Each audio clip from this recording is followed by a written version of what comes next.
about the artists and who they are, which is the mainstay of my radio show, Center Stage with Pamela Kuhn. It's about the artistic journey.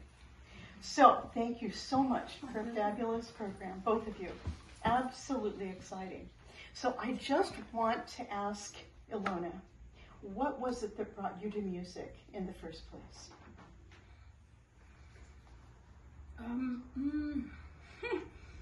Oh, this is going to be a long and interesting story. So many things. My grandmother, through my father's side, was an opera singer in Kiev. Okay. And my mother's mother took me to some piano lessons when I was 5 years old. There was always music in the house. There was always theater. We were quite a bohemian family. Oh, okay. But I didn't come to singing very early. I wanted to. I had a very inspiring grand uncle who worked in criminology, in forensics. So I wanted to follow his steps and work in the police department. So I started singing lessons only around the age of 19. You see, the 9 lives I was talking about? We never know about artists. Yes, and it includes you too, Miss Diva. So, when did classical music seduce you, Ilona? It wasn't classical music. I was always exposed because I lived in St. Petersburg, in Leningrad, and I spent a few times a week at the Philharmonic Hall, listening to all the gods who used to play on stage, which is really exciting because a few years ago I went there and I stood on that stage and sang, which was absolutely incredible. I think my real kind of connection that gave me goosebumps was opera. When I first listened to opera, it kind of penetrated my heart, my guts, and I kind of felt a connection. And what was the piece? Do you remember? It was Maria Callas singing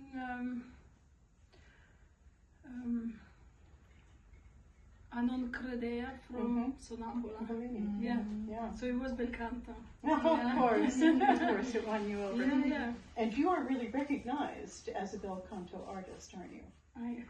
I would like to think so. I love that. Eun, when did you come to music? Oh yeah, so similar to Ilona. You were going to become a criminologist?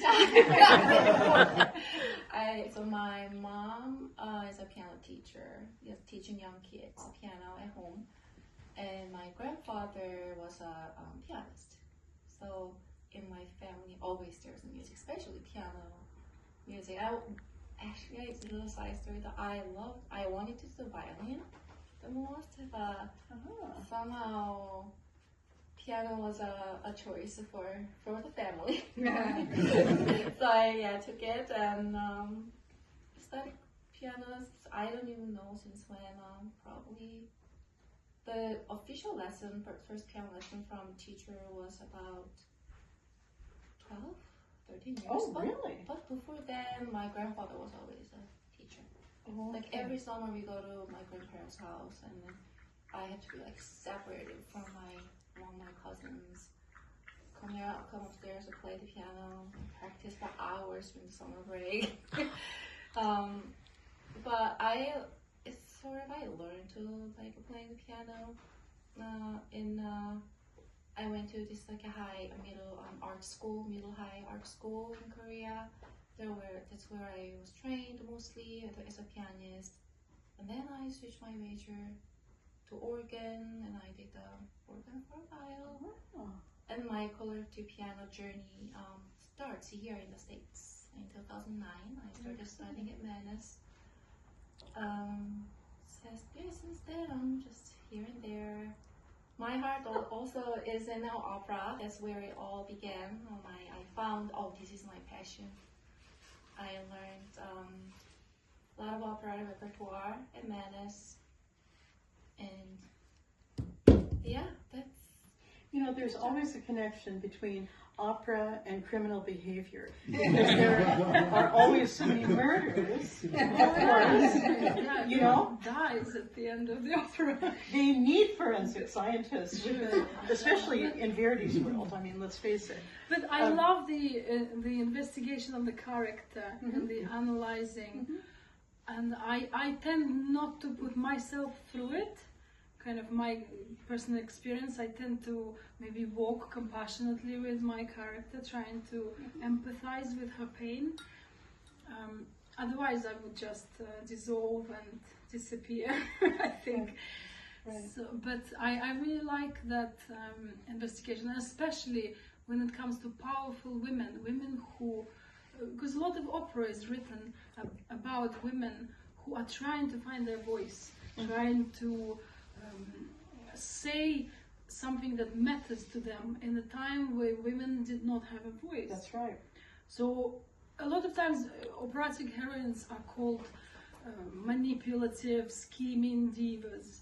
But I like to look at them as someone who is resourceful, resilient, courageous, and trying to kind of find ways to have a voice in the times when they didn't have a voice. Yes, because women basically were owned by men. They were owned by their father until they were given to a man in marriage. Yeah. And exactly. No, you're absolutely right. So that's like kind of my criminology. I love that. I absolutely love that. So in this house, we have never had any Russian artist to sing a Russian song. Now, we've had Russian pianists here. We've had the Russian Orthodox Church and all the regalia here in this house, hearing Russian pianists, believe it or not, in my soirees. Wow. But never have we heard a Russian song. I'm watching your family here, who are so lovely, and they're so engaged with everything you were singing about, in Russian, of course. Yeah. There's this very extraordinary relationship between a Russian artist and Russian text. And what is that to you, Ilona? It's a complex relationship because I think for people who left Russia and no longer live there, like Rachmaninoff in a way, they try to find kind of who are we? In my case, I immigrated from Russia to Israel, from Israel to Britain. So a lot of times it is a question of I'm asking myself, what do I do with all the things that I have lived through? Which ones do I take with me and which ones do I live? So I tend to think that I contain everything that I have experienced, and I carry the beautiful Russian nature, the lovely Russian people, and then I take other things from the Jewish part of me. And of course, because I have lived in Britain for so long, I now consider myself British. Even here, I was buying flowers today, and they recognized you. Are you from England? Though I have Russian accent, but they kind of they recognize the British accent. To sing for me Russian music is easy and difficult at the same time, because for a singer who learned technique outside of Russia, I learned how to sing in more Italian way, bel canto way. So I don't kind of possess the Russian school of singing. I don't claim to have that. So it's very special to be able to sing this repertoire with the Italian technique, I suppose. So that's how I think about it. But in terms of poems, it's a direct connection. I love that. Yeah, we feel that's a soul connection. And thank you for that, because that offering, we could have gone on all afternoon with Rachmaninoff songs, I tell you. It's been a delightful program. Eun, for you, you live in Boston, you have a child, and now you're combining this career and motherhood. And we pulled you out of Boston and the coziness of that into this remarkable program with this remarkable singer. What has that meant to you this afternoon? For me, it was like finding my own identity again. So I'm a mother, happy about being a mother and everything, but I'm also a musician. There's like many identities that we can have, and this was one of it that was put aside for a long time. It's very good, yeah. It's wonderful. Wonderful. Good luck. We have to get you back to New York, though. At some point. Yeah, it's very Maybe. close. It's very close. Yeah. It was wonderful singing with you, and we only had one rehearsal. Yeah, that was also another I'm thing amazed. that we don't do it that much, that often, right? Getting like one rehearsal before big recital, right? Yeah, that was a good experience. Because for me, always the first rehearsal is the most important one, and then that's when when I'm like all my nerve goes at the first rehearsal.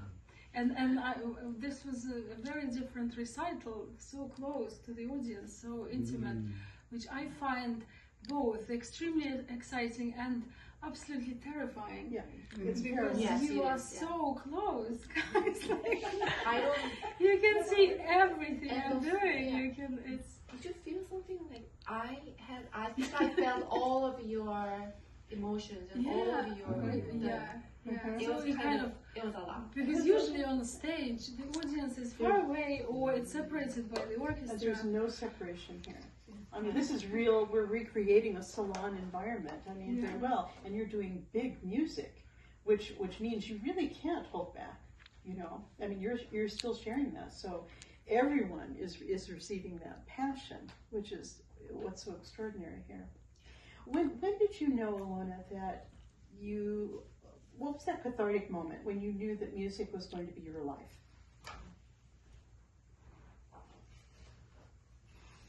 It's going to be a very long interview. We have a little time. I don't know. I think early on I recognized that I was given this voice by God or by nature, by my parents, gene, I don't know. And when I sing, the feedback that I get usually is that people are touched or moved, or there is some kind of the energy that I send out there, it does something to people. And so I wasn't, it's a very difficult balance to find as a performer. Do I do it for me because I enjoy singing, or do I do it for the audience because they enjoy singing? So it took me a very, very long time to arrive to a place where I removed both of them. It's not about me, and maybe it's not about the audience. It's just this kind of connection with life and with God and with nature and with music and with people and if I can do it through my voice, then I'm happy, and I'm sure it would in turn touch the audience. So I think that's my short, long answer. Presumably this happened some time ago, that you felt that connection, that you were on the right path, and that you could actually make money and support yourself off making music as well. Yes, I realize that there is nothing else that I can do better. I'm not good at maths. What woman is? But not to be sexist.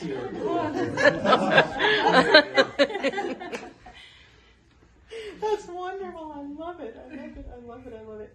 Well, look, just for fun, because we have to get to the fun part besides the criminology, which I'm still hovering over.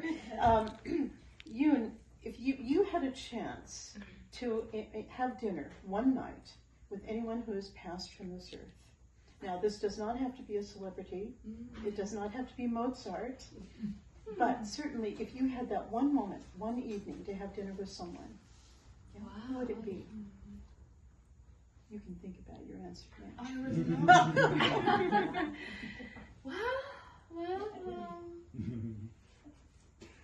Does it have to be human? As a person? Good question. Not necessarily. Are you dining with a cat? I'm thinking more like my first pet that I ever had. Yeah. That's beautiful. A rabbit. It's a small rabbit. A rabbit? I somehow want to meet her again. So why did you have to fall off of the desk? That's the question I want to ask. Yeah. Oh, fall off the desk. Yeah, I was very young, but yeah, I don't know why that all of a sudden it comes up like Isn't that interesting? You're the first person to have an answer like that. What was your rabbit's name? I think it was that I was that young. It was something like Bingo or Mango. Like that. I love it. That is so honest. That's so beautiful from the heart. Oh my God, your first relationship, really. Basically, my first love. Yeah. I love that. I love it. And I think Russian and Korean families are very similar. in ways. Ilona, who would you have dinner with if you could? Could I have few people? Yes, you can. So I was lucky to have incredible people in my life who believed in me even before I believed in myself. So my grandmother from my dad's side, who was the opera singer, she has never, she died before she realized that I'm going to be an opera singer. So I would love to have her, so she could be present at my concert or know that I have followed her path. And then two people who are already no longer alive. One is the president of an association who helped me to come to London. And the other one is a lady with whom I stayed in London, and they supported me wholeheartedly, kind of adopted me to become my grandfather and my grandmother.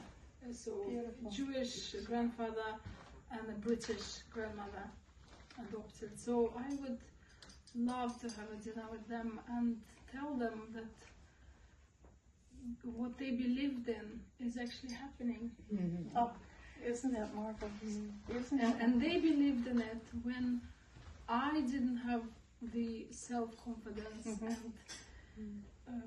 and I couldn't even imagine that I would be in New York doing So much. or in London, or do singing in major opera houses and stages around the world. So it's so important for an artist, for a musician. This is why I'm so grateful to you for supporting me in my kind of first steps in America. To have someone who truly, wholeheartedly, unconditionally believes in the artist. And then when the artist feels that support, it gives such an incredible boost to what they already know and do. Right. So that's what I would It's an honor. It's an honor. Listen, this is so wonderful, and it's been such a fantastic afternoon. It's been so fabulous having all of you here. I'm just watching all of you respond to her singing, and it's so intimate, and I appreciate it so much in the trip you made. And to all our other guests, we're going to close with one question. Eun, if there's one word or phrase that sums up who you are, what comes to your mind right away? One word.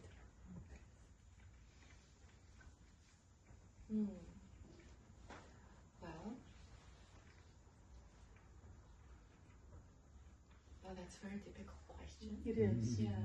It is. But if anything comes to the surface, I just survivor. Wow. Musician as a musician. Yeah. Yeah. that is a central word to